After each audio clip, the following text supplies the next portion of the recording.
एक ऐसा चेहरा जिसने सदियों से दुनिया को हैरान परेशान कर रखा है। ये चेहरा एक ऐसी रहस्यमयी मुस्कान लिए हुए है जिसे समझने की कोशिशें पिछले 500 सालों से की जा रही हैं। मोनालिसा, ये अकेली पेंटिंग अपने में सैकड़ों राज छिपाए हुए है। इस वीडियो को आखिर तक जरूर देखना। आज हम इस पेंटिंग के 500 साल पुराने रहस्य से पर्दा उठाएंगे और मोनालिसा के बारे में 10 ऐसी बातें जानेंगे जो यकीनन आपको हैरानी में डाल देंगी। नंबर 10। 2003 में अमेरिकन ऑथर डैन ब्राउन का एक नोवेल आया था, दा विंची कोड। शायद आप में से बहुत लोगों ने इसे पढ़ा हो या फिर इसी नोवेल पर बनी ये फिल्म तो ज़रूर देखी होगी। फिल्म में दिखाया गया है कि लियोनार्डो दा विंची की पेंटिंग्स में सीक्रेट कोड छिपे हुए हैं। जब ये बुक पब्लिश हुई थी तो बुक की शुरुआती पब्लिसिटी करते हुए डैन ब्राउन ने ये दावे किए थे कि हालांकि वो ये मानते हैं कि उनकी ये बुक एक फिक्शन है, लेकिन बुक में जो हिस्टोरिकल इन्फॉर्मेशन दी गई है वो बिल्कुल सच है और इसके लिए उन्होंने काफ़ी रिसर्च की है। डैन ब्राउन की बुक की शुरुआत में ही एक पेज आता है जिस पर टाइटल लिखा है फैक्ट, और यहाँ भी डैन ब्राउन वही दावा कर रहे हैं। इस बुक और फिल्म दोनों का ही ईसाइयों ने काफ़ी विरोध किया। उन्होंने कहा कि ये बुक हिस्टोरिकली इनएक्यूरेट है। इसमें ईसाई धर्म के बारे में जो कहा गया है और यूरोपियन आर्ट के बारे में जो जानकारी दी गई है सब गलत है। लेकिन ऐसा नहीं है कि डैन ब्राउन की थ्योरी में हल्का सा भी सच नहीं है। समय समय पर ऐसे दावे होते रहे हैं कि दा विंची की पेंटिंग्स में सच में सीक्रेट कोड छिपे हुए हैं। 2010 में एक इटालियन आर्ट हिस्टोरियन सिल्वानो विंचेंती ने यह दावा किया कि मोनालिसा की आंखों पर बहुत छोटे अक्षर छिपे हैं जिन्हें मैग्नीफाइंग ग्लास के द्वारा ही देखा जा सकता है। उन्होंने बताया कि मोनालिसा की राइट आई पे LV लिखा है जिसका मतलब लियोनार्डो दा विंची हो सकता है, और लेफ्ट आई पे शायद CE या फिर B लिखा है। इसका मतलब क्या हो सकता है, सिल्वानो कहते हैं उन्हें भी नहीं पता। नंबर 9। बहुत से लोग ये मानते हैं कि दा विंची के मरने के बाद उनकी पेंटिंग मोनालिसा को दोनों साइड से थोड़ा थोड़ा काट दिया गया था, क्योंकि मोनालिसा की जो शुरुआती रेप्लिका हैं जो दा विंची के ही समय के दूसरे पेंटर्स ने बनाई थी उनमें दोनों तरफ पिलर दिखाई देते हैं, जबकि ओरिजिनल पेंटिंग में पिलर की सिर्फ एज नजर आती है। तो हो सकता है कि किसी ने पेंटिंग को दोनों साइड से थोड़ा थोड़ा ट्रिम कर दिया हो। लेकिन कुछ आर्ट हिस्टोरियंस ये कहते हैं कि ओरिजिनल मोनालिसा को किसी ने ट्रिम नहीं किया है, बल्कि जिन्होंने मोनालिसा की रेप्लिका बनाई थी उन्होंने अपनी तरफ से पेंटिंग में ये पिलर ऐड किए हैं। नंबर 8। क्या आपने कभी सोचा है कि इटली की सबसे मशहूर पेंटिंग मोनालिसा इटली में क्यों नहीं है? ये पेंटिंग फ्रांस कैसे चली गई? 1516 में दा विंची फ्रांस के राजा फ्रांसिस के इनविटेशन पर फ्रांस चले गए थे। वो मोनालिसा को भी अपने साथ ले गए और वहाँ अपनी पेंटिंग पर काम करते रहे। 1519 में दा विंची की फ्रांस में ही मृत्यु हो गई। इसके बाद मोनालिसा को दा विंची के स्टूडेंट सलाई को सौंप दिया गया।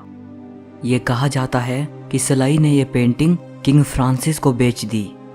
इसके बदले उन्हें 4000 सोने के सिक्के मिले थे। इसके बाद ये पेंटिंग फ्रांस में पैलेस ऑफ फोंटेनब्लो में रखी गई और फिर किंग लुइस ने इसे पैलेस ऑफ वर्साई में भेज दिया। इसके बाद 1797 में फ्रेंच रेवोल्यूशन के दौरान मोनालिसा को पेरिस के लूव्र म्यूजियम में रख दिया गया। तब से लेकर आज तक ये वहीं रखी है। नंबर 7। इटली पूरी कोशिश कर रहा है कि उनकी ये पेंटिंग उनके देश में वापस आ सके। इटली के बहुत से लोगों का तो ये भी मानना है कि मोनालिसा को चुराया गया था, ना कि फ्रांस के राजा ने इसे खरीदा था। फ्रांस की सरकार इसे वापस ना लौटाने के 2 कारण बताती है। पहला तो ये कि पेंटिंग बहुत पुरानी हो चुकी है और बहुत नाजुक है, इसीलिए इसे कहीं भी ले जाना सही नहीं है। दूसरा, फ्रांस की सरकार ये कहती है कि हमने इसे खरीदा था, तुम भी खरीद लो। नंबर 6। फ्रांस किसी भी कीमत पर मोनालिसा को कभी बेचेगा ऐसा नहीं लगता, क्योंकि हर साल लूव्र म्यूजियम में करीब 1 करोड़ लोग आते हैं और उनमें से 80% सिर्फ मोनालिसा को देखना चाहते हैं। लेकिन अगर फ्रांस इसे बेचने को राजी हो भी गया तो मुझे नहीं लगता कि 2020 में इसकी कीमत को देखते हुए मोनालिसा को खरीदने की हिम्मत कोई करेगा। अगर इसे इंडियन रुपी में कन्वर्ट करें तो ये 64 अरब 45 करोड़ 63 लाख 50 हजार रुपीस बनते हैं। नंबर 5, 1530 में किंग फ्रांसिस ने यह डिसाइड किया कि मोनालिसा उनके बाथरूम की दीवार पर सही रहेगी और किंग फ्रांसिस ने इस पेंटिंग को अपने बाथरूम की दीवार पर लगवा दिया। बदकिस्मती से मोनालिसा को कई साल राजा के बाथरूम में गुजारने पड़े और एक्सपर्ट्स ये मानते हैं कि क्योंकि मोनालिसा कई सालों तक बाथरूम में रही तो स्टीम की वजह से पेंटिंग को काफी नुकसान पहुंचा था। नंबर 4, दा विंची ने मोनालिसा पर 16 साल काम किया और इसके बावजूद भी वो इस पेंटिंग को पूरा नहीं कर पाए। जो बात दा विंची को दुनिया का सबसे बेहतरीन आर्टिस्ट बनाती है वो ये कि उन्हें अपने काम को लेकर हद से ज़्यादा पागलपन था। उन्होंने अपने लिए काम किया, वही किया जो उनका दिल चाहता था। ऐसा नहीं है कि दा विंची को अपनी पेंटिंग बेचकर पैसा कमाने की ज़रूरत नहीं थी, इसीलिए उन्होंने अपने लिए काम किया। उन्हें पैसे की ज़रूरत थी, लेकिन जितना वो अपने काम से दूसरों को संतुष्ट करना चाहते थे उससे कहीं ज़्यादा वो अपने आप को संतुष्ट करना चाहते थे। वो अपनी इंटेलेक्चुअल क्यूरियोसिटी को शांत करना चाहते थे। यही वजह है कि मोनालिसा पर इतने साल काम करने के बावजूद भी और इतनी अच्छी पेंटिंग बनाने के बावजूद भी उनकी नज़र में वो अधूरी ही थी। नंबर 3, 1963 में फ्रांस की सरकार ने मोनालिसा को 2 महीने के लिए यूएस भेज दिया, वहाँ के म्यूजियम्स में प्रदर्शित करने के लिए। 3 हफ्तों के लिए इसे national gallery of art museum में प्रदर्शित किया गया और 3 हफ्तों के लिए न्यूयॉर्क के मेट्रोपॉलिटन म्यूजियम ऑफ आर्ट में प्रदर्शित किया गया।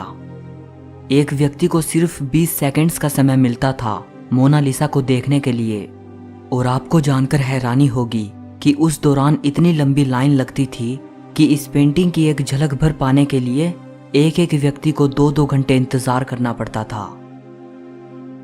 नंबर 2, मोनालिसा पर जो मैंने पहली वीडियो बनाई थी उस पर काफ़ी कमेंट्स आए थे कि हमें तो ये एक मामूली पेंटिंग लगती है, हमें तो इस पेंटिंग में कुछ खास नहीं लगता। लेकिन ऐसा नहीं है, ये सचमुच बेहद ख़ास पेंटिंग है और यकीनन दुनिया की सबसे बेहतरीन पेंटिंग है। मोनालिसा से पहले जो पोर्ट्रेट बनते थे वो सिंपल प्रोफाइल होते थे और काफ़ी अवास्तविक लगते थे। अब आप मोनालिसा के पोज को देखो, ये फ्रंट फेसिंग है और कितना वास्तविक लगता है। दा विंची के बाद बहुत सारे पेंटर्स ने उनके स्टाइल को कॉपी किया। एक बात पर ध्यान देना, इस पेंटिंग में ये औरत किस कदर जिंदा लग रही है, मानो अभी बात करने लगेगी। ये काम दा विंची ने एक रेयर टेक्निक से पॉसिबल किया था जिसे स्फुमाटो कहते हैं। इस टेक्निक में क्या होता है कि कलर्स को एक दूसरे में इस तरीके से ब्लेंड कर दिया जाता है कि ब्रश के निशान और आउटलाइंस को देख पाना बहुत मुश्किल है। यही वजह है कि इस पेंटिंग में ये औरत इतनी जीवित और रहस्यमयी नजर आ रही है। दा विंची ने एक और प्रिंसिपल का यूज किया था। उन्होंने इमेज को ज़्यादा रियलिस्टिक दिखाने के लिए बैकग्राउंड से डिटेल गायब कर दी, सो बैकग्राउंड काफ़ी विविड नज़र आ रहा है, बिल्कुल वैसे ही जैसे हमारी आंखें रियल लाइफ में लैंडस्केप देखती हैं। अगर आप दा विंची से पहले की पेंटिंग को देखोगे तो उनमें आपको जितनी डिटेल फोरग्राउंड पर दिखेगी उतनी ही बैकग्राउंड पर दिखेगी। इसीलिए ये दूसरी पेंटिंग्स सुंदर तो हैं, डेकोरेटिव हैं, लेकिन बच्चों की किताबों के इलस्ट्रेशंस की तरह दिखती हैं। नंबर 1, इस पेंटिंग के बारे में सबसे बड़ा रहस्य ये है कि मोनालिसा कौन थी, ये कौन औरत थी जिसकी तस्वीर दा विंची ने इस पेंटिंग में उतारी है। कुछ लोग कहते हैं कि ये एक इटालियन महिला लीसा जियोकोंडो थी। कुछ ये मानते हैं कि ये दा विंची का सेल्फ पोर्ट्रेट है और दा विंची ने अपने आप को स्त्री के रूप में बनाया था। कुछ लोग ये कहते हैं कि इस पेंटिंग में दा विंची के स्टूडेंट सलाई की तस्वीर छिपी है। ये भी कहा जाता है कि शायद दा विंची ने ये अपने सीक्रेट लवर की तस्वीर बनाई है।